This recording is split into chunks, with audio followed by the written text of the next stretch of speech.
If you drive between Billings and Laurel often, you've already passed it, a place most of us know by name but couldn't point it out on a map if we tried. It's called Mossmain. Today, a little more than a frontage road, but 100 years ago, this whole area was supposed to be Montana's city of the future. Mossmain was one of P.B. Moss's many business endeavors.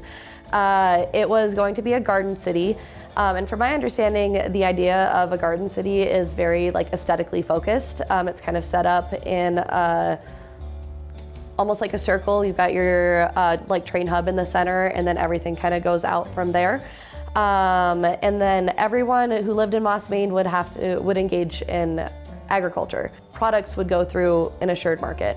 If you don't know, Preston Boyd Moss was one of the early movers and shakers who helped shape Billings.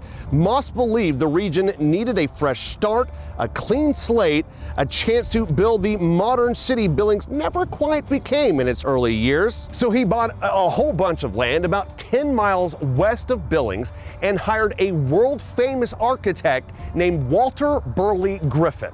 And if that name sounds big, it is. He designed the layout for Canberra, the capital of Australia, and he put that same level of ambition into Mossmain. It's supposed to be very pretty, florals on your front porch, trimmed hedges. If you look at the advertising picture of Mossmain, it is very you've got this beautiful fountain in the middle, and then there's flowers surrounding it, a lot of greenery, shrubbery. It looks very manufactured. The idea was bold, a concentric, perfectly organized city, a regional rail hub, in fact, striking modern architecture, a place that would eventually stand shoulder to shoulder with Billings, maybe even outshine it. But reality had other plans. First came the Depression, then World War II. Money was scarce, resources were scarce, and the futuristic layout of Mossmain already began to feel a little bit stale. Then came the final blow. The rail junction that was supposed to put Mossmain on the map was built through Laurel instead.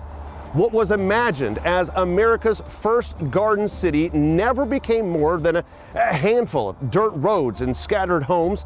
The post office closed in 1935, and little by little, the dream faded. Today, nothing much left of Mossmain. The town site pretty much torn up by the interstate. A few industrial buildings now sit where Mossmain's center was supposed to be. In fact, really the only thing that remains is Mossmain Lane, a reminder of what was supposed to be. But of course, the story still lingers, a reminder that Yellowstone County once had a vision for a city unlike anything Montana had ever seen, a place planned with world-class architecture and a whole lot of hope that simply arrived at the wrong moment in history.